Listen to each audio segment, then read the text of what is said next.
নমস্কাৰ আপোনালোক সকলোকে পুনৰবাৰ স্বাগতম নাছমাই মজিদ বন্ধুসকল বলকতা চাওকাজি সন্ধিয়াৰ 7টা গুৰুত্বপূৰ্ণ খবৰ প্ৰথমটো খবৰ ৰাজ্যৰ লাখ লাখ মুছলমান লোকলৈ জৰুৰী খবৰ মুছলমান বিবাহ বিচ্ছেদ পঞ্জীয়ন আইনৰ বিৰুদ্ধে গুৱাহাটী উচ্চ ন্যায়ালয়ত গোচৰ কাজী সমাজৰ আৰু ন্যায়ালয়ত শপতনামা দাখিলত ব্যৰ্থ ৰাজ্য চৰকাৰ এইবাৰ আদালতৰ দ্বাৰস্থ হৈছে কাজী সমাজ মুছলমান বিবাহ বিচ্ছেদ পঞ্জীয়ন আইনৰ বিৰুদ্ধে গোচৰ কাজী সমাজৰ গুৱাহাটী উচ্চ ন্যায়ালয়ত শপতনামা দাখিলত ব্যৰ্থ ৰাজ্য চৰকাৰ শপতনামা দাখিলৰ বাবে পুনৰ সময় বিচাৰিলে চৰকাৰে আৰু এই গোচৰৰ পৰৱৰ্তী শুনানি অনুষ্ঠিত হ'ব 17 ফেব্ৰুৱাৰী মুছলমান বিবাহ বিচ্ছেদ পঞ্জীয়ন আইনৰ বৈধতাক প্ৰত্যাহ্বান জনাই হাইকোৰ্টত আবেদন কাজী সমাজৰ আৰু অসম কাজী সন্থাই গুৱাহাটী উচ্চ ন্যায়ালয়ত দাখিল কৰিছিল লেখ আবেদন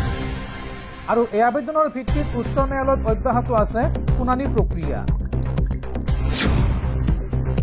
পৰৱৰ্তী খবৰ ক্ৰমাৎ উন্নত হৈছে ভাৰত আৰু আমেৰিকাৰ সম্পৰ্ক ফেব্ৰুৱাৰী মাহত আমেৰিকা ভ্ৰমণ কৰিব প্ৰধানমন্ত্ৰী নৰেন্দ্ৰ মোদীয়ে নৰেন্দ্ৰ মোদীৰ সৈতে হোৱা টেলিফোনিক বাৰ্তালাপৰ পাছতে এই কথা সদৰি কৰিলে মাৰ্কিন ৰাষ্ট্ৰপতি ডনাল্ড ট্ৰাম্পে পৰৱৰ্তী খবৰ আজি দৰং জিলাৰ ঐতিহাসিক পথৰুঘাটৰ ৰণৰ কৃষক শ্বহীদ দিৱস ব্ৰিটিছে বৃদ্ধি কৰা কৰৰ বিৰুদ্ধে প্ৰতিবাদ কৰিবলৈ গৈ 1894 চনৰ আজিৰ দিনটোত অৰ্থাৎ 28 জানুৱাৰী তাৰিখে শ শ কৃষকে পুলিচৰ গুলীত প্ৰাণ হেৰুৱাব লগা হৈছিল আৰু আজিৰ এই দিনটোত সেই কৃষক বিদ্ৰোহৰ বীৰ শ্বহীদসকলক শ্ৰদ্ধাৰে সোঁৱৰিছো দৰ্শকসকল আৰু বহুতো গুৰুত্বপূৰ্ণ খবৰ আছে তাৰ আগতে আপোনাক জনাও যে যদি আপুনি এতিয়ালৈকে এইটো ভিডিঅ'ত লাইক কৰা নাই তেন্তে এতিয়াই ভিডিঅ'টোত লাইক কৰি দিয়ক আৰু এনেকুৱা ধৰণৰ ভিডিঅ'সমূহ নিতৌ চাবলৈ চেনেলটো ছাবস্ক্ৰাইব কৰি কাষত থকা বেল আইকনটো প্ৰেছ কৰি ৰাখক পৰৱৰ্তী খবৰ উত্তৰাখণ্ডৰ পিছত এইবাৰ সমগ্ৰ দেশত বলবৎ হ'ব ইউনিফৰ্ম চিভিল কোড চমুকৈ ইউচিচি আৰু মুছলিম সংগঠনে বিৰোধিতা কৰিলে ইউচিচিৰ এই সিদ্ধান্তক প্ৰত্যাহ্বান জনাব উচ্চতম ন্যায়ালয়ত সাজু হৈছে অধিবক্তাসকল মুছলিম সংগঠন জমিয়ত উলেমা হিন্দে বিৰোধিতা কৰিছে ইউচিচিক লৈ উত্তৰাখণ্ডত কাৰ্যকৰী কৰা অভিন্ন নাগৰিক সংহিতাৰ বিৰুদ্ধে লৈছে বিশেষ পদক্ষেপ মুছলিম সংগঠনে এইবাৰ কৰিলে ইউচিচিৰ বিৰোধিতা ইউচিচিৰ বহু গুৰুত্বপূৰ্ণ ত্ৰুটি গণনা কৰি উলিয়ালে মুছলিম সংগঠনে তেওঁলোকৰ মতে বহু ভুল আছে ইউচিচিত এতিয়া উচ্চ ন্যায়ালয় আৰু উচ্চতম ন্যায়ালয়ৰ দ্বাৰস্থ হ'ব মুছলিম সংগঠন এই আইনক শৰীয়তৰ বিৰুদ্ধে বুলি উল্লেখ কৰিছে মুছলিম সংগঠনে মুছলমান সংগঠন জমিয়ত উলেমা হিন্দে বিৰোধিতা কৰিছে ইউচিচিক লৈ তেওঁলোকে উত্তৰাখণ্ডত কাৰ্যকৰী কৰা অভিন্ন নাগৰিক সংহিতাৰ বিৰুদ্ধে লৈছে পদক্ষেপ এতিয়া উচ্চ ন্যায়ালয় আৰু উচ্চতম ন্যায়ালয়লৈ যাব এই বিষয়টো দেশত ইউনিফৰ্ম চিভিল কোড চমুকৈ ইউচিচি কাৰ্যকৰী কৰা প্ৰথমখন ৰাজ্য হৈছে উত্তৰাখণ্ড মুছলিম সংগঠন জমিয়ত উলেমা হিন্দে ইউনিফৰ্ম চিভিল কোডৰ বিৰোধিতা কৰিছে সংগঠনটোৱে সোমবাৰে কয় যে এই সিদ্ধান্তক আদালতত প্ৰত্যাহ্বান জনাব তেওঁলোকে জমিয়তৰ এটা গোটৰ মুৰব্বী আৰছাদ মাদানীয়ে উত্তৰাখণ্ড চৰকাৰৰ সিদ্ধান্তত তীব্ৰ আপত্তি জনাইছে তেওঁ এই সন্দৰ্ভত কয় যে আমি শৰীয়তৰ বিৰুদ্ধে কোনো আইন অনুসৰণ কৰিব নোৱাৰো এজন মুছলমানে কেতিয়াও তেওঁৰ শৰীয়ত আৰু ধৰ্মৰ সৈতে আপোচ কৰিব নোৱাৰে সংবিধানৰ 25 আৰু 26 অনুচ্ছেদৰ অধীনত মুছলমানসকলক কিয় ধৰ্মীয় স্বাধীনতা দিব নোৱাৰি এই প্ৰশ্ন উত্থাপন কৰিছে আৰছাদ মাদানীয়ে মানুহৰ মাজত কিয় বৈষম্য কৰা হৈছে এই প্ৰশ্ন উত্থাপন কৰা হৈছে লগতে প্ৰশ্ন উত্থাপন কৰি কয় যে যদি এইটো এটা ইউনিফৰ্ম নাগৰিক সংহিতা হয় তেন্তে নাগৰিকসকলৰ মাজত এই পাৰ্থক্য কিয় আছে আৰু ইতিমধ্যে অধিবক্তাসকলে ইয়াৰ সাংবিধানিক আৰু আইনী দিশবোৰ পৰীক্ষা কৰিছে বিজেপি নেতৃত্বাধীন ৰাজ্য উত্তৰাখণ্ডত সোমবাৰে কাৰ্যকৰী কৰা হ'ল ইউনিফৰ্ম চিভিল কোড চমুকৈ ইউচিচি ই সকলো ধৰ্মৰ নাগৰিকৰ বাবে সমান আইন প্ৰচাৰ কৰিছে বিবাহ বিচ্ছেদ আৰু সম্পত্তিৰ ওপৰত ব্যক্তিগত আইনৰ মানদণ্ড নিৰ্ধাৰণ কৰিলে ইউচিচিয়ে আৰু এই সন্দৰ্ভত মুখ্যমন্ত্ৰী ধামীৰ এক বিবৃতি উত্তৰাখণ্ডৰ মুখ্যমন্ত্ৰী পুষ্কৰ সিং ধামীয়ে ডেৰাডুনত ঘোষণা কৰিছিল ইউচিচিৰ বিষয়ে সকলো ধৰ্মৰ লোকৰ সাংবিধানিক আৰু নাগৰিক অধিকাৰ সমান হোৱাৰ কথা প্ৰকাশ মুখ্যমন্ত্ৰী ধামীৰ এক বিবৃতিত এয়া ধৰ্মীয় স্বাধীনতাৰ ওপৰত আক্ৰমণ আখ্যা জমিয়ত উলামায়ে হিন্দ আৰু আইনখন সম্পূৰ্ণ বৈষম্য আৰু কুসংস্কাৰৰ ওপৰত আধাৰিত এই মন্তব্য কৰিছে জমিয়ত উলামায়ে হিন্দে আৰু জমিয়তৰ সভাপতি মৌলানা আৰছাদ মাদানীৰ নিৰ্দেশত সংগঠনটোৱে এতিয়া প্ৰত্যাহ্বান জনাইছে আদালতত। পৰৱৰ্তী খবৰ গংগা স্নানৰ বাবে হাজাৰ হাজাৰ কোটি টকা খৰচ কৰি প্ৰতিযোগিতা চলাইছে বিজেপিয়ে। প্ৰয়াগৰাজৰ মহাকুম্ভ মেলাক লৈ এইবাৰ বিস্ফোৰক মন্তব্য কংগ্ৰেছৰ ৰাষ্ট্ৰীয় অধ্যক্ষ মল্লিকাৰ্জুন খাৰ্গেৰ। গংগাত ডুব মাৰি গা ধুলে দেশৰ দৰিদ্ৰতা দূৰ হ'ব নেকি? বিজেপি চৰকাৰক এই প্ৰশ্ন কৰিছে কংগ্ৰেছৰ ৰাষ্ট্ৰীয় সভাপতি মল্লিকাৰ্জুন খাৰ্গেই। মধ্যপ্ৰদেশত অনুষ্ঠিত হোৱা এক জনসভাত ভাষণ প্ৰদান কৰি কংগ্ৰেছ সভাপতিগৰাকীয়ে এইদৰে কটাক্ষ কৰে নৰেন্দ্ৰ মোদী আৰু বিজেপি চৰকাৰক। তেওঁ কয় যে গংগাত ডুব মাৰিলেই দেশৰ দৰিদ্ৰতা দূৰ হ'ব নেকি? যিটো সময়ত দেশৰ শিশুসকল ভোকাতুৰ হৈ মৰি আছে সেই সময়ত এইসকল লোকে গংগা স্নানৰ বাবে হাজাৰ হাজাৰ কোটি টকা খৰচ কৰি আছে আৰু ইজনে সিজনৰ সৈতে প্ৰতিযোগিতা কৰি আছে। মল্লিকাৰ্জুন খাৰ্গে লগতে কয় যে এফালে প্ৰধানমন্ত্ৰী নৰেন্দ্ৰ মোদীয়ে সাংবিধানিক অভিবাদন জনাইছে আৰু আনফালে তেওঁ সংবিধানৰ বিৰুদ্ধে সকলো কৰি আছে।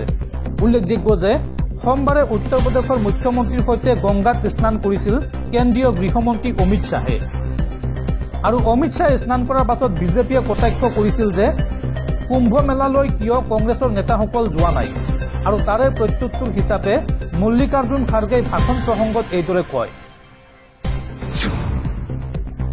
পৰৱৰ্তী খবৰ ৰাজ্যত পুনৰ ভয়ংকৰ পথ দুৰ্ঘটনা। এইবাৰ সুৰাপাই এম্বুলেন্স চালকে মহতিয়াই নিলে মহিলাক। এম্বুলেন্সৰ চেপাত থিতাতে মৃত্যু হৈছে কৃষ্ণাৰ উমা কৈৰুলা চাহা নামৰ মহিলাগৰাকী। গোৱালপাৰাৰ দুৰ্গা মন্দিৰৰ সন্মুখত সংঘটিত হৈছে এই ভয়ংকৰ পথ দুৰ্ঘটনা। পৰৱৰ্তী খবৰ হাৰিয়ানা পৌৰ নিগম আৰু দিল্লী বিধানসভা নিৰ্বাচনৰ পূৰ্বে আকৌ পেৰোলত মুক্তি বাবা ৰাম ৰহিমৰ। যৌন নিৰ্যাতন আৰু হত্যাৰ গোচৰত 20 বছৰৰ বাবে কাৰাদণ্ডৰে দণ্ডিত হৈছিল ধৰ্মগুৰুগৰাকী। কিন্তু প্ৰায়ে দেখা যায় যে 20 বছৰৰ কাৰাদণ্ডৰ পিছতো নিৰ্বাচন আহিলে পেৰোলত মুক্তি দিয়া হয় ৰাম ৰহিমক আৰু এইবাৰ পুনৰবাৰ হাৰিয়ানা পৌৰ নিগম আৰু দিল্লী বিধানসভা নিৰ্বাচনৰ পূৰ্বে আকৌ পেৰোলত মুক্তি দিয়া হৈছে ৰাম ৰহিমক। পৰৱৰ্তী খবৰ গুগল পে ফোনপে পেটিএম ব্যৱহাৰকাৰীলৈ জৰুৰী খবৰ। দেশত বৃদ্ধি পাইছে ইউপিআই ব্যৱহাৰকাৰী সংখ্যা। 2019 চনৰ পৰা 2024 চনলৈ 83% পৰ্যন্ত বৃদ্ধি পাইছে ইউনিফাইড পেমেণ্ট ইণ্টাৰফেচ চমুকৈ ইউপিআই ব্যৱহাৰকাৰী সংখ্যা। শেহতীয়াকৈ এই তথ্য প্ৰকাশ কৰিছে ভাৰতীয় ৰিজাৰ্ভ বেংকে। ভাৰতত বৃদ্ধি পাইছে ডিজিটেল লেনদেন। শেহতীয়াকৈ ভাৰতীয় ৰিজাৰ্ভ বেংকৰ পেমেণ্ট ব্যৱস্থাৰ তথ্য অনুসৰি 2019 চনত 34% পৰা 2024 চনত 83%লৈ বৃদ্ধি পাইছে ইউনিফাইড পেমেণ্ট ইণ্টাৰফেচ চমুকৈ ইউপিআই ব্যৱহাৰকাৰী পৰিমাণ।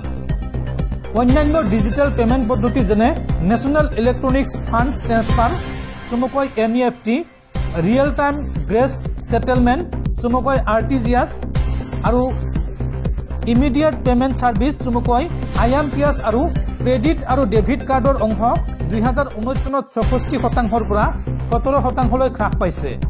2024 চনৰ শেষৰ ফালে এই পৰিমাণ হ্ৰাস পাইছে। উল্লেখযোগ্য যে কেৱল 2024 চনত ভাৰতত 208.5 বিলিয়ন ডিজিটেল পেমেণ্ট লেনদেন ৰেকৰ্ড কৰা হৈছে। যোৱা 5 বছৰৰ ভিতৰত 500 টকাৰ তলৰ লেনদেনৰ মূল্যৰ বাবে ইউপিআই চক্ৰবৃদ্ধি বাৰ্ষিক বৃদ্ধি হাৰত চমুকৈ CGR বৃদ্ধি পাইছে আৰু ইয়াৰ বিপৰীতে একে সময়ছোৱাতে 56% CAGR বৃদ্ধি পাইছে ইউপিআইৰ P2P পেমেণ্ট। পৰৱৰ্তী খবৰ এতিয়াৰ পৰা হোৱাটছএপ বা অন্য ইলেক্ট্ৰনিক মাধ্যমেৰে আৰক্ষীয়ে প্ৰেৰণ কৰিব নোৱাৰিব প্ৰাক গ্ৰেপ্তাৰী পৰোৱানা। দেশৰ সকলো ৰাজ্যৰ আৰক্ষীলৈ এই নিৰ্দেশনা দেশৰ উচ্চতম ন্যায়ালয়ৰ। পৰৱৰ্তী খবৰ বিৰোধীৰ সকলো আপত্তি নাকচ কৰি ৱাকফ বিধায়কৰ অনুমতি প্ৰদান চৰকাৰৰ। ৱাকফ সংশোধনী বিধায়কৰ প্ৰস্তাৱ গ্ৰহণ চৰকাৰৰ আৰু এই সন্দৰ্ভত সংসদৰ যুটীয়া সমিতিয়ে ল'লে ডাঙৰ সিদ্ধান্ত। ৱাকফ বিধায়কৰ অনুমোদন দিলে চৰকাৰে। বিৰোধীৰ সকলো আপত্তি নাকচ কৰি ৱাকফ বিধায়কৰ অনুমতি। ৱাকফ সংশোধনী বিধায়কৰ প্ৰস্তাৱ গ্ৰহণ চৰকাৰৰ। সংসদৰ যুটীয়া সমিতিয়ে ল'লে ডাঙৰ সিদ্ধান্ত। ৱাকফ সংশোধনী বিধেয়কৰ খচৰাত 572টা পৰিৱৰ্তন কৰাৰ পৰামৰ্শ দিছিল বিৰোধী দলৰ নেতাসকলে। আৰু চৰকাৰে গৃহীত কৰিব বিচৰা বিধেয়কত অনুমোদন দিলে যুটীয়া সংসদীয় সমিতিয়ে। সোমবাৰে NDA সদস্যসকলৰ দ্বাৰা প্ৰস্তাৱিত সকলো সংশোধনী গ্ৰহণ কৰা হয় আৰু নাকচ কৰা হ'ল বিৰোধী সদস্যসকলৰ দ্বাৰা আবেদন কৰা সংশোধনী প্ৰস্তাৱসমূহ। বিৰোধী সদস্যসকলে 44টা ব্যৱস্থাত সংশোধনী স্থানান্তৰ কৰিছিল। সমিতিৰ অধ্যক্ষ জগদম্বিকা পালে বৈঠকৰ পিছত উল্লেখ কৰে এই বিষয়ে। সমিতিয়ে গ্ৰহণ কৰা সংশোধনীসমূহে আইনখন উন্নত আৰু অধিক কাৰ্যকৰী কৰি তুলিব। বিধেয়কখনৰ 14টা ধাৰাত NDAৰ সদস্যসকলে আগবঢ়োৱা সংশোধনীসমূহ গ্ৰহণ কৰা হৈছে। বিৰোধী সাংসদসকলে বৈঠকৰ কাৰ্যক্ৰমক একপক্ষীয় বুলি গৰিহণা দিছে। তালক গণতান্ত্ৰিক প্ৰক্ৰিয়াক বিকৃত কৰাৰ অভিযোগ উত্থাপন কৰিছে বিৰোধীয়ে। বিৰোধীয়ে 572টা সংশোধনৰ পৰামৰ্শ দিছিল, কিন্তু এই সকলোবোৰ নাকচ কৰা হৈছে। প্ৰাচীন কালৰ পৰা ইছলামত চলি অহা স্থাবৰ সম্পত্তি ৰখাৰ প্ৰথা আৰু নাথাকিব। ৱাকফে 1995 চনত স্বাধীন ভাৰতত প্ৰথমবাৰৰ বাবে আইনী মৰ্যাদা লাভ কৰিছিল আৰু বিজেপিয়ে বাৰে বাৰে ৱাকফ আইনৰ ওপৰত স্বেচ্ছাচাৰিতা আৰু সীমাহীন ক্ষমতাৰ অপব্যৱহাৰৰ অভিযোগ উত্থাপন কৰি আহিছে। এই কাৰণবোৰৰ বাবে ৱাকফ সংশোধনী বিধেয়ক চৰকাৰে আনিছিল আৰু চৰকাৰে এই বিধেয়কৰ জৰিয়তে ৱাকফ আইনত প্ৰায় 40টা পৰিৱৰ্তন কৰিব বিচাৰে। এই সংশোধনীটো ৱাকফ বৰ্ডত মহিলাসকলৰ অংশগ্ৰহণ আৰু পৰিষদৰ সদস্য নিৰ্বাচনৰ প্ৰক্ৰিয়াৰ সৈতে সম্পৰ্কিত। চৰকাৰে দাবী কৰিছে যে এই সংশোধনীৰ পিছত ৱাকফ বৰ্ডৰ স্বেচ্ছাচাৰী কাৰ্যকলাপ নিয়ন্ত্ৰণ কৰা হ'ব আৰু ৱাকফৰ সীমাহীন ক্ষমতা হ্ৰাস কৰা হ'ব এই সংশোধনীৰ পিছত।